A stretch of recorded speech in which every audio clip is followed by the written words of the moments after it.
Hey guys, so today we're going to remake Change in the House of Flies and it's going to sound like this.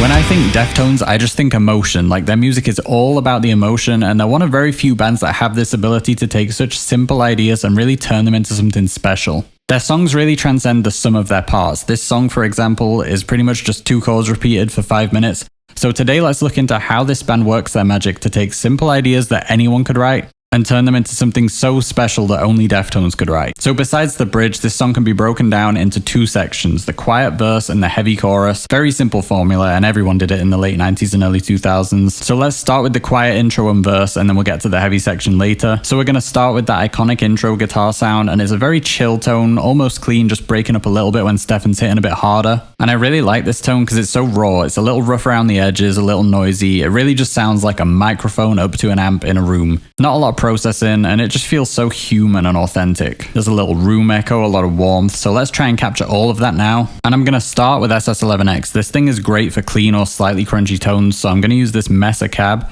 and let's just slightly drive it. I'm going to leave the noise gate off because we want a kind of noisy tone for once, but I'm just going to put a gentle tube screamer in front of it, just a little bit, so it's just breaking up a little bit like we want. And let's just have like a tiny bit of room reverb.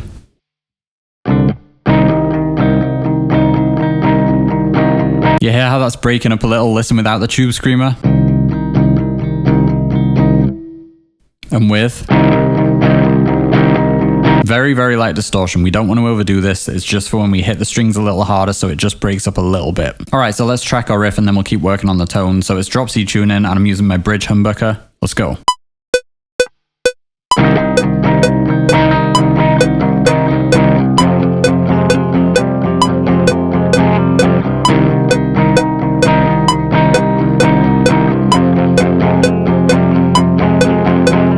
So our tone, it sounds a little bit bland and a little bit too modern to me. We need to bring it back to 2000. So I'm going to use this Cubase plugin called Grungelizer to just bring in a little bit of noise and a little bit of crackle. If you listen to the original, let's turn it down a bit. If you turn up the original, there's actually a whole load of background noise going on in that intro. So we're going to use that, and also let's use a little bit of vinyl to just take it back even further. So listen, if I turn those 2 effects off and then on, you'll hear how it kind of just brings it back 25 years to the era we need this to sound like it's from.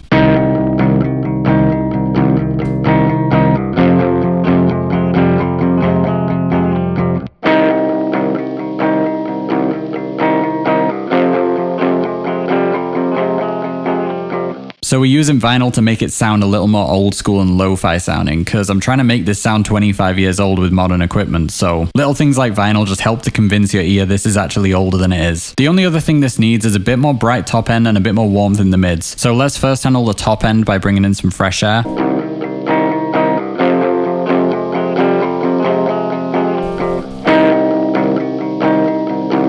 Nice, that really emphasizes that noise on top as well, which we want. And now for the low mids, let's bring in the Pultec EQ and let's boost at 200.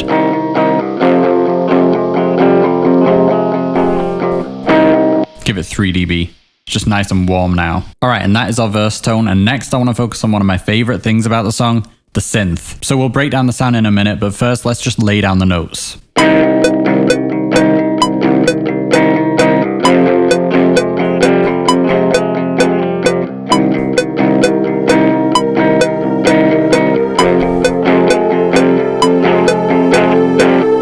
So this is a great example of how Deftones takes the simple but effective route. This is just 2 notes on the synth right next to each other, but put that against our guitar riff and something really crazy happens.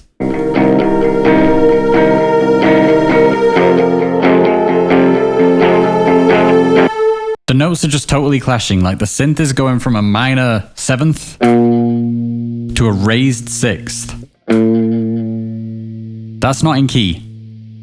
And the guitar is focused on the minor 3rd and the minor 6th pretty much. So to use the raised 6th, the major 6th, super dissonant, really weird sound, and that's the kind of thing that gives this song this uneasy kind of feeling. That's the genius of Deftones. It's just 2 notes, but it would not be the same song without it. It just makes everything feel so haunting and weird.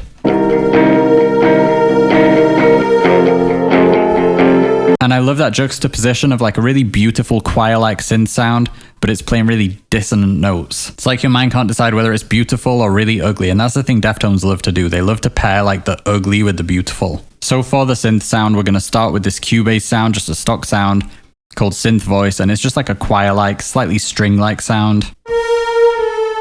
Has to be nice and smooth, like a triangle, sine wave kind of sound. It can't have like a buzzy or harsh quality because this is kind of a background angelic sound. And I'm just going to bump up the attack quite a bit. There you go. And let's just give it a bit more release as well.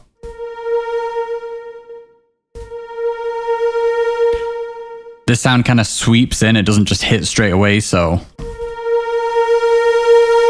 that's what we need. But that isn't everything. We need to do a bit of EQing with this sound. First, I'm just going to pull out all the low end because we just don't need it for this sound.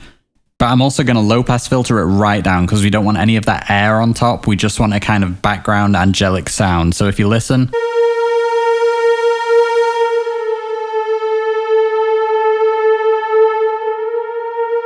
so that keeps it really subdued and atmospheric and just kind of stops it sounding like a violin. And let's just make it even more atmospheric with a bit of stock delay and reverb.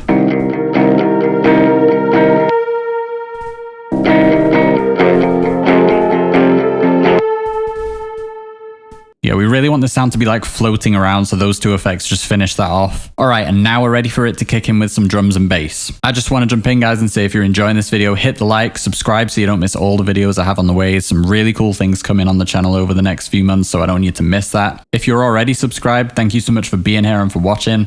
Alright, back to the drums. So we're going to do a few different things for the drums, but as always, I'm going to start with the trusty Get Good Drums metal kit. This thing is unbelievably good. At least the kicks and cymbals, so good for the Deftones sound. So let's start with some cymbals, and it's a big crash as it kicks in, and then just kind of chilling on the hi-hat. Let's turn these down in between so we have a bit of movement there, but it's not like...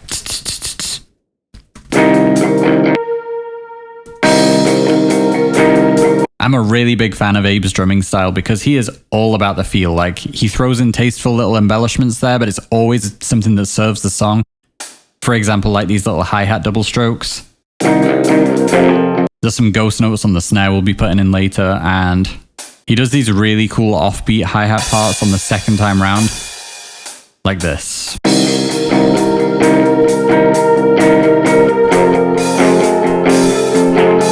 Which is super smart because it's a very slow tempo song, which is great, but they've got to keep it interesting. And Abe really works to like carry the song with the drums without getting too like busy. He just gives it what it needs through the whole song to just keep it grooving. Very, very smart drummer. And for these cymbals, for maybe the first time on the channel, I'm not going to touch them. No processing at all. These just sound exactly like what is on the song. To me, at least. Just super crisp and clean and a little bit roomy. So for the kicks, we're also going to use the Get Good Drums kit, and again, kicks are used very sparingly in this song, especially in the verses.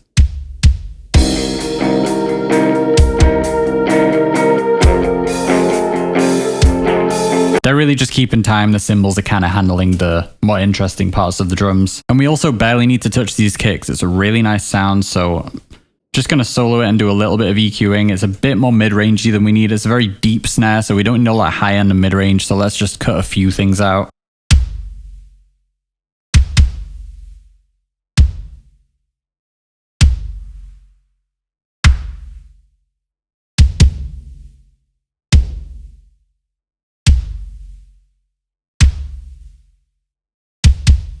That just cleans up our kick a little bit. Now let's enhance the low end of it a bit, because we want a super deep, powerful, punchy kick. So let's use our bass and just give it a bit more sub.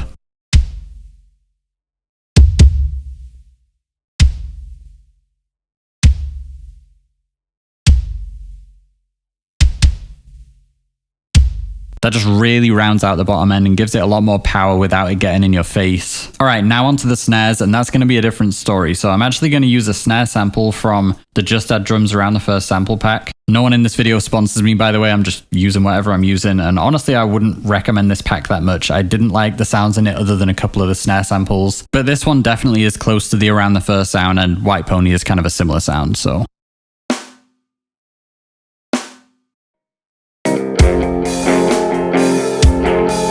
but it does need a bit of work. It feels a bit sudden, but we need a bit more than that. And it's also kind of weak in the highs and lows, very mid-rangey. So let's start by boosting some highs and lows.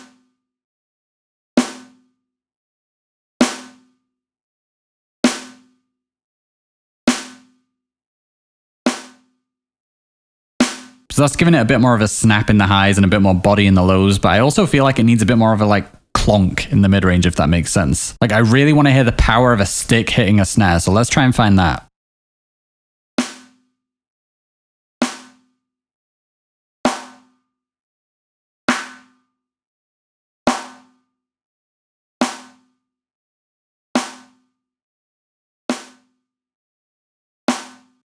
There we go, 800 hertz. Kind of an unconventional EQ curve here, but that's giving me more of the snare sound that I want. So now we just need to give it a bit more of a tail. It doesn't really ring out, it's just kind of a bop. And we need a bit more than that. But the other thing I'm bearing in mind is that we have kind of a roomy kick and cymbal sound, and this snare needs to sound like it's played in the same space as them. So let's bring in a transient shaper and just give it a bit more sustain. Let's give it a bit more attack too. Yeah. That's way closer to what we want. Now let's just give it a bit more atmosphere and make sure it gels with the other drums by giving it a bit of reverb.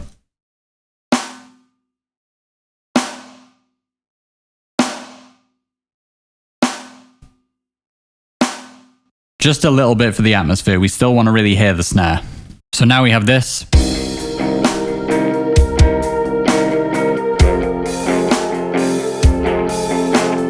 Alright, that's nearly there after the transient shaper, but it still feels a little bit too dry and sudden to me. So I'm going to do the same trick I did in the last video that no one was expecting. We're going to layer the Saint Anger snare. I'm just going to quietly layer this under all of these snares. And just like with the Rage video, I'm not adding this so that it's up front. We don't want a snare sound anything like this. But that is just there to complement our main sound. It's too dry, it's too... We just need a bit more of a ring. So in the background, if you listen without the Saint Anger snare in there and then with, you'll hear that it just rings a little harder, and that's what we need.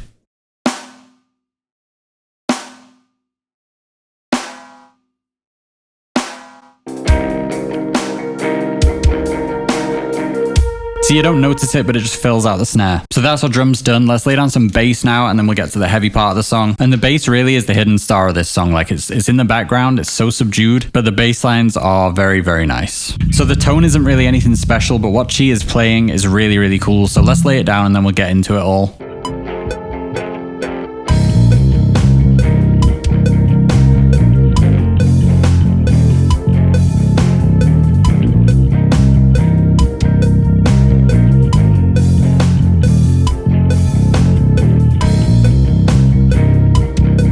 So as you can see, the bass is basically doing anything but following the guitars. And this is another thing they're doing to keep it interesting at such a slow tempo. If the bass was just following the root notes on the guitars, it would feel kind of boring and trudging. This just keeps it super groovy, and just basically the cymbals and the bass are the things that are keeping the song interesting, keeping the energy up without like ruining the vibe in any way. So the tone is really subdued. They're just letting the bass groove around in the background. So I'm using Cerberus bass amp, everything pretty much near 12 o'clock except for the highs because we don't need a lot of that. And I'm going to compress it a little bit with Supercharger just so it's nice and dynamically consistent. We don't want the bass to kind of be jumping up and down.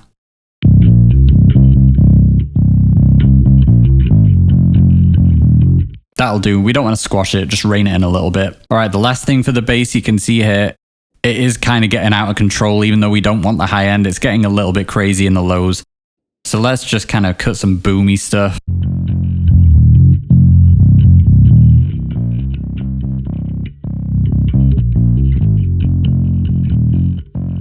We don't want it to get muddy. We do want a nice strong low end and low mid range, but it's getting a bit boomy there, so that helps to just reel it in a bit. And then I'm just going to bring down the low pass filter.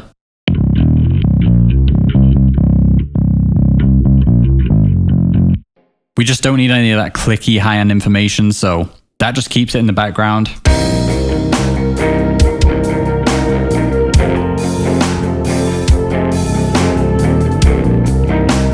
Alright, so that is our verse done. I just want to add one little finishing touch before we get to the chorus, because this is important and shouldn't be overlooked.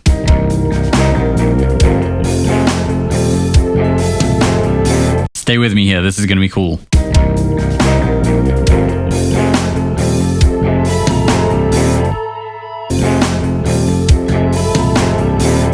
So just like the synth part, this maybe isn't an obvious standout element of the track, but it's another thing that makes this song so special. It's so minimal, and like, what other band would do that just before a chorus?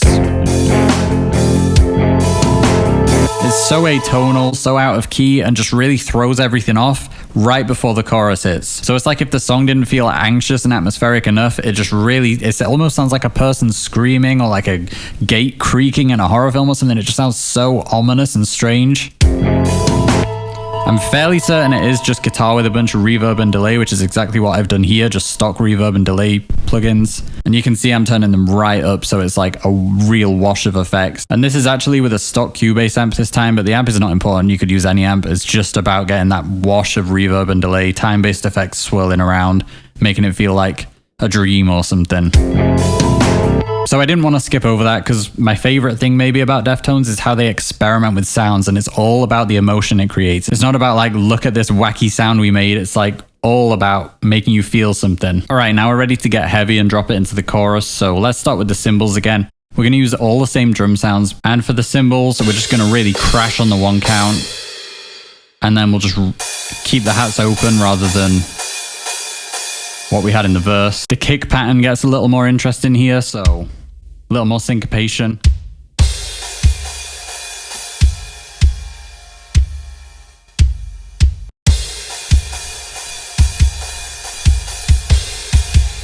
And this is why it pays to be minimal. The verse is so minimal on the kicks that it really feels like the energy jumps up without them having to get like crazy with double kicks or anything in the chorus. All right, so I'm going to use the same 2 snare samples, the Saint Anger and the Just Add drums, but let's just turn them both up a bit so that it's just slamming a little harder, and so that we're making sure it's going to cut through the heavy guitars we're about to lay down.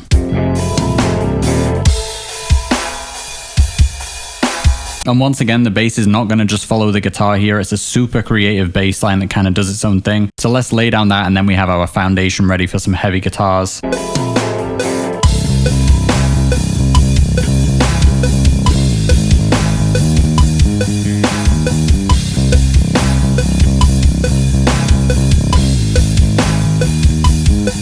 And we're using the exact same tone as in the verse for the bass. You can see the only difference here is that I'm playing quite a bit harder with my fingers in the chorus, so it's kind of a little bit harder sounding. All right, we're finally ready for some heavy guitars, and this tone was a really interesting one to figure out.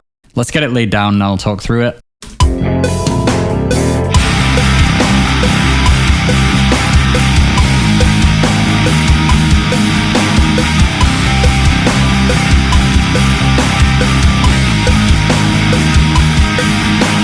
So that's the left channel. Let's get the right done. I'm just double tracking.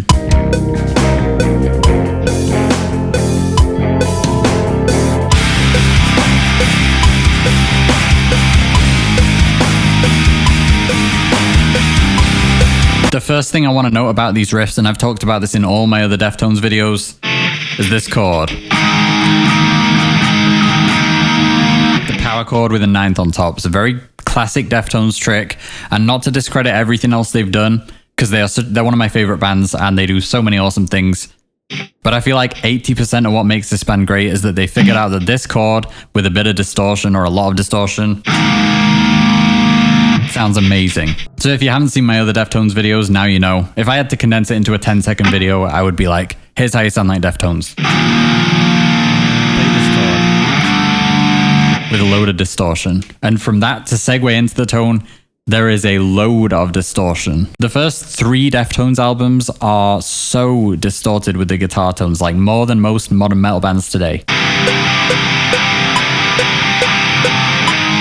So what we're looking for in this tone is a very sharp, harsh high end, scooped mids, and a chuggy, powerful low end. So I'm going to be blending 2 amps together. The first one is the Audio Assault PV6505, and I am absolutely cranking a Tube Screamer to get a screaming distortion from it. And other than that, it's just going to be a bunch of EQ to get it sitting in the right space in the mix. This song and the whole White Pony album is such a unique and quintessentially Deftones guitar tone, because usually whatever style or genre you're doing, any guitar tone, you want it to sound clear. You want punchy mids, you want a lot of clarity, you want it in your face. So as someone who is obsessed with getting super clear, punchy guitar sounds, I kind of had to work against my instincts to get something close to the White Pony sound. So you can see I'm cranking the highs and lows, not really touching the mids. But after that, I'm then boosting the highs a bunch more and some harsh high mids. After that, I am absolutely cranking fresh air. Like, I can't over exaggerate how harsh the high end in this sound is. And then we just have one more that is mainly focused on boosting that chuggy low mid range, but it's also cutting some of the clarity in the mids as well. Because like I said, it's only a Deftones thing, but we kind of want it to be unclear.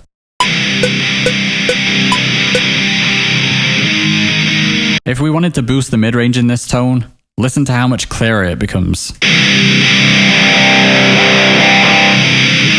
Suddenly becomes very defined and in your face, but they don't want that. They want this wash of distortion, and it works. It would not be Deftones without this. So as much as that goes against everything my brain wants to do with a guitar sound, for this song it is absolutely what we need.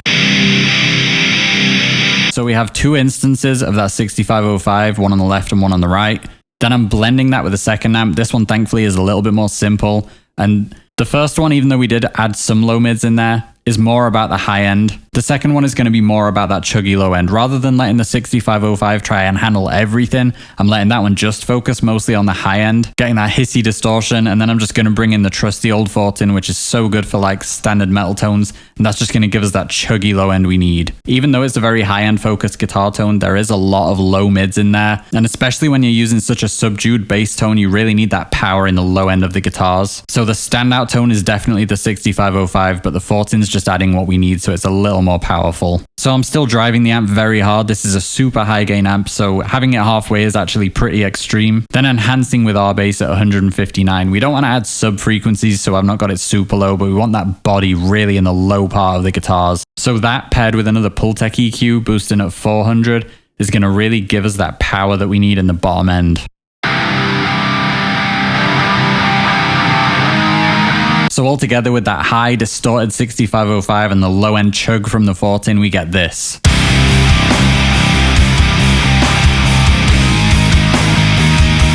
Okay, and that is every major sound in this song broken down for you guys. If you made it this far, thank you so much for watching. For more from me, check out the links in the description. Alright, so let's check out the whole thing. Hopefully I didn't do such a good job that I get flagged for copyright. Like, comment, subscribe. Let's go.